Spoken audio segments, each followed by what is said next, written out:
was 2027. Advances in biotechnology were helping people improve their physical and mental abilities to an amazing degree. Provided, of course, they had enough money. A new breed of people was emerging, half human, half machine. And in Detroit, at least, not everyone was happy to see it. I'd just landed a job as head of security at Sarif Industries, a cutting-edge biotech firm. David Sarif himself handpicked me for the job, said he needed me to keep his people safe. My ex, Megan Reed, was one of them. Brilliant neuroscientist, Megan had found a way to make augmentation safe and affordable for everyone. All she had to do was present her research to Congress. But the night before her big meeting, my security measures failed. A team of Black Op mercenaries stormed into Sarif headquarters, massacring everyone in sight. 3 of the mercs were heavily augmented walking tanks. Their mission? Take out Megan and her team. I tried to stop them, but their leader tossed me through a plate glass wall. Last thing I heard as his bullets slammed into my brain was Megan's dying scream. I should have died with her. Only I didn't. High-end military-grade enhancements saved my life. The best augmentation Sarif's money could buy. It took me half a year to get a feel for her. Should have taken longer. But 6 months into my recovery, Sarif Industries was attacked again. This time, by a radical group of pro-human purists. Violent, militant, and fanatically opposed to human augmentation. They claimed to be members of Humanity Front, a non-profit organization that wanted the UN to limit biotechnology research. The thugs broke into Sarif's factory and found machinists working overtime on a top-secret military augment called the Typhoon. Sarif sent me to retrieve it, and when I did, I found one of the so-called purists next to it, wired with cerebral implants, trying to download its classified specs. Obviously, something more was going on. The Aug killed himself before I could question him. Sarif ordered me to dig deeper, so with the help of Frank Pritchard, Sarif's head of cybersecurity, I did. Turns out a second hacker had been controlling the Aug's actions from somewhere off-site. Pritchard and I tracked his signal to a secret FEMA internment camp in Detroit. The Black Op mercenaries were there.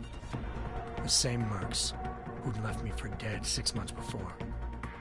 Figured they'd try again when they saw me. Wasn't so easy for them this time.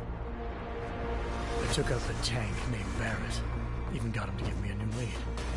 A penthouse apartment in China. Of course, we both knew it would be a trap in the end.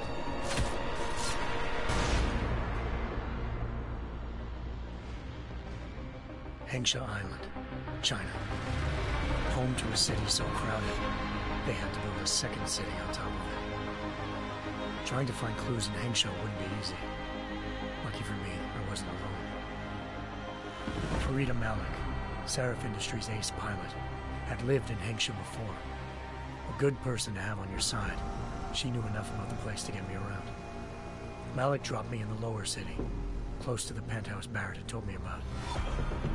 Bell Tower Associates, a private security firm under contract to the Chinese government, had agents tossing the suite when I arrived. Just not for the reason I'd been expecting. Turns out the man who lived there was a criminal hacker named Van Bruggen. The same hacker who'd been remotely controlling the Aug in Sarif's factory. Van Bruggen's panicked decision to force the man to commit suicide had been a mistake.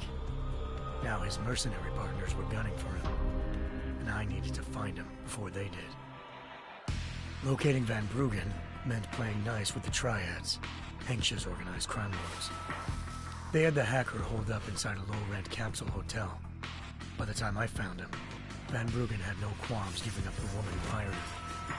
Zhao Yunru, president of the Taiyang Medical Corporation. According to Van Bruggen, Zhao wanted to monopolize the augmentation industry and had hired Black Op mercenaries to destabilize her competition. Sarif Industries was at the top of her list. To prove this, I needed to get inside TYM and grab a surveillance hologram off a server. I suspected Van Bruggen was hiding something when he told me this, but nothing could have prepared me for what I saw. Megan wasn't dead.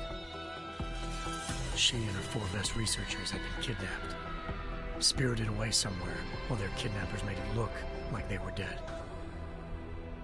Desperate to learn more, I confronted Zhao in her penthouse. She claimed to be a pawn in a bigger plan, and hinted at a group so powerful it controlled global interests at a whim. Then she slipped into a panic room and hit the alarm, forcing me to make a very quick exit. I figured Zhao was lying, but part of her confession made sense. David Sarif had been worried about his people. So worried, he'd required all of them to have subdermal locator devices surgically implanted. The GPOs would have been broadcasting the day of the attack. But Zhao said a single call to Picus, the world's leader in global 24-hour satellite news, had turned those signals off. I needed to fly to Picus headquarters in Montreal if I wanted to learn more.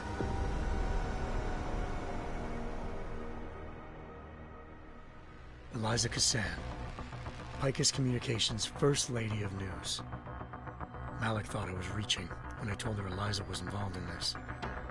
The world's most famous news anchor, working with a mercenary hit squad. But when I confronted Cassan in her office, she freely admitted to jamming Detroit's satellites the night Megan's team had been taken. Said she's just been following her commands. I suspected she wanted to say more.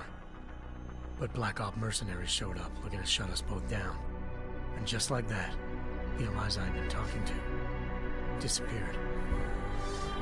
The mercs were led by an augmented killer I crossed paths with twice before, Fedorova, a woman who'd made silence her best friend. She waited for me to track Eliza's transmission to a secret server room underneath the Picus complex, then jumped me from behind. A deadly fight ensued.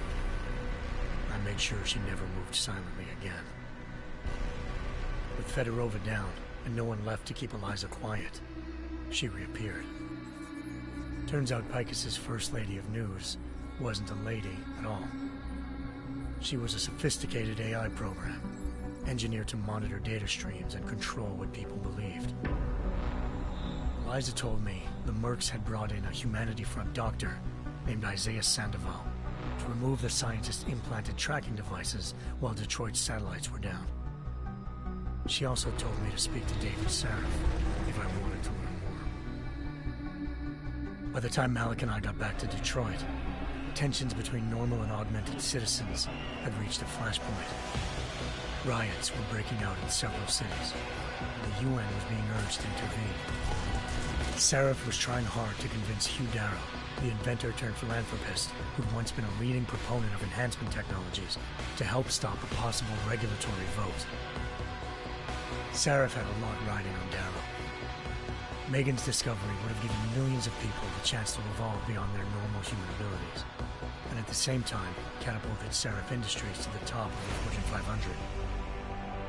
According to Sarif, Megan's kidnappers knew this, and didn't want people evolving unless they controlled how it was done. He called his enemies Illuminati, and urged me to keep searching. Determined to do so, I tracked down Sandoval via America's most outspoken augmentation opponent, Bill Taggart, Sandoval's boss and founder of Humanity Front. Sandoval admitted to operating on Megan's team when I confronted him, but said he hadn't removed their GPLs. He'd merely switched them to a different frequency.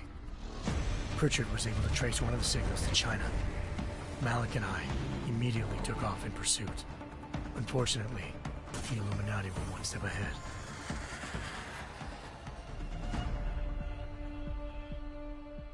Ambushed.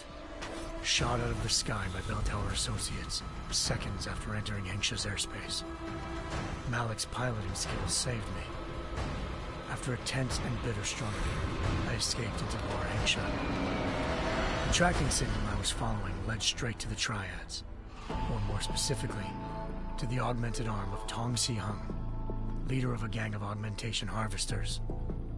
Tong said they'd taken the arm off a corpse, which Bell Tower had left at their door, meaning at least one of Sarif's scientists was dead.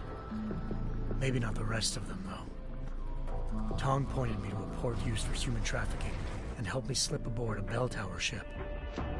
It was sailing to Rifleman Bank Station, a military base in the South China Sea. Bell Tower was holding kidnapped civilians as prisoners there, and using them to perfect the Hyron Project, a human-computer interface that left most of its test subjects dead. My search for Megan would have ended then, if not for a mysterious ally named Quinn. In exchange for my help exposing Bell Tower, he slipped me aboard a second ship headed to Singapore, and an Illuminati-run biotech facility called Omega Ranch. 3 of Seraph's scientists were there, forced by their captors to create a technology capable of remotely shutting down augmented abilities. Thanks to an emergency recall notice issued by the World Health Organization, millions of people all over the world already had the biochip installed. With the help of the scientists, I tracked Megan to a private section of the ranch. There, I ran into Yaron Namir, the walking tank who'd put a bullet in my brain the first time we met. He'd teamed up with Zhao and was hoping to catch me off guard. Their little ambush didn't work. I found Megan in a suite belonging to Hugh Darrow, the billionaire philanthropist who'd Seraph had called on for help. Darrow had convinced her to go along with the biochip plan by promising to sabotage the tech. As she was explaining this, Darrow appeared in a global broadcast, telling the world that augmentations would be the death of mankind. Then he activated the biochips to prove his point. All over the world, augmented people flew into a killing frenzy. Darrow had betrayed everyone, and it was up to me to set things right. To do it, I had to reach Panchaea, a massive installation in the Arctic Ocean. As I raced through corridors built by an all-augmented workforce, I saw death and destruction firsthand. By the time I shut down Darrow's broadcast, I knew the damage he'd done. Still, humanity's future remained unclear. How would the world react to this sabotage? Would people ever regain their faith in augmentations again? What would be the Illuminati's next move? Only time could give us the answers.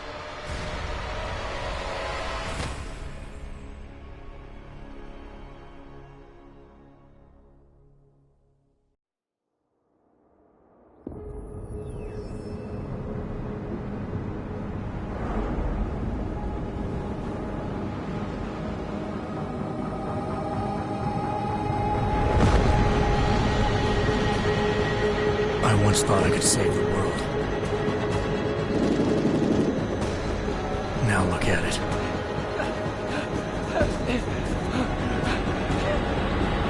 In yet another augmented terror attack, 251 passengers aboard sister airlines flight 451 were killed when an augmented passenger broke into the plane's cockpit and ruthlessly butchered its flight crew.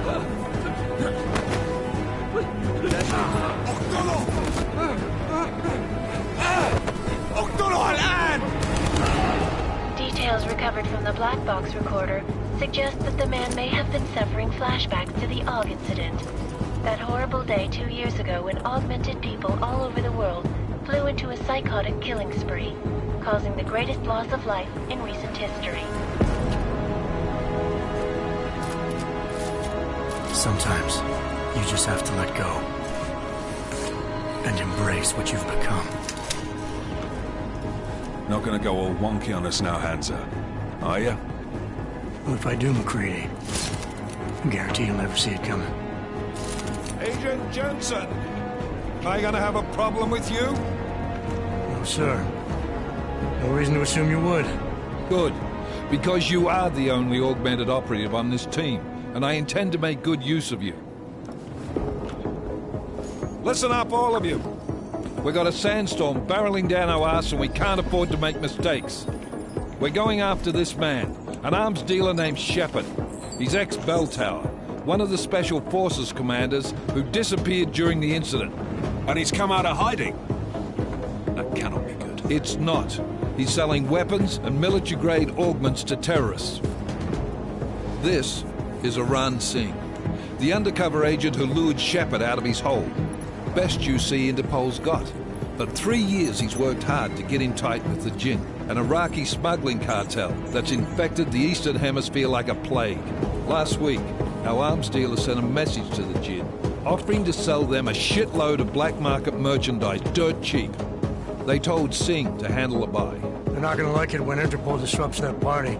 Is Singh's cover really that good? It is right now. We need to keep it that way. This is where the deal's going down. A half-finished high-rise hotel that's been abandoned ever since the incident. It's not a pretty picture inside. Let me guess. Most of the laborers were augmented with heavy-duty industrial rigs. So when the incident hit, and they all went schizo, things got gruesome real fast. And no one, except for some homeless junkies, have been inside the place ever since. So what's the plan, Director? Singh's meeting Shepard on the ground floor, inside the hotel's main atrium. He sent the bulk of his Jinn crew to the penthouse levels to secure a vantage point. I want McCready's team to take up positions overlooking the atrium and make the arrest. Jensen, you're going in solo from the roof. My objectives? Keep the Jinn from joining the party.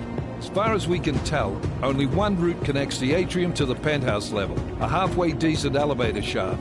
Here. I want you to block access to it. Fine. Just cut me loose. Do you plan on relying solely on your augments for this one?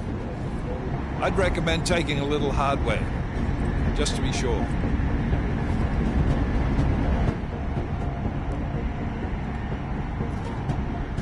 I'm not leaving my 6 exposed. Give me something lethal. Your call, but Singh's undercover in all this. So watch your fucking sights. What about range? There's lots of wide spaces and high ceilings in there, but a number of tight and constrained rooms too. So it's a crapshoot, really.